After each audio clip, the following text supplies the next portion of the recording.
Hi welcome to KGN automobiles. आज i20 आई है जिसका वाइपर अप जाने के बाद डाउन रिटर्न आता नहीं है और इसका है मोटर का प्रॉब्लम। हम अभी मोटर का काम करने जा रहे हैं। फारूक है ये मेरा टेक्नीशियन है, ये खोल रहा है मोटर को। All types of mechanical work हमारे पास होता है और जेन्युइन पार्ट्स भी मिलते हैं।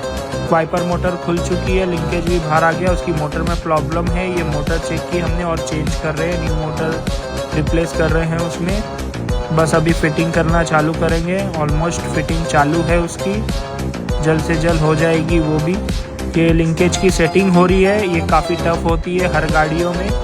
वाइपर चालू हो चुका है, एकदम परफेक्ट चल रहा है। ये आप भी वीडियो में देख सकते हो, एकदम परफेक्ट चल रहा है। आप भी किसी भी टाइप का काम कराना चाहते हो आपकी कार्स में तो आप आ सकते हो केजीएन ऑटोमोबाइल्स कार गैरेज।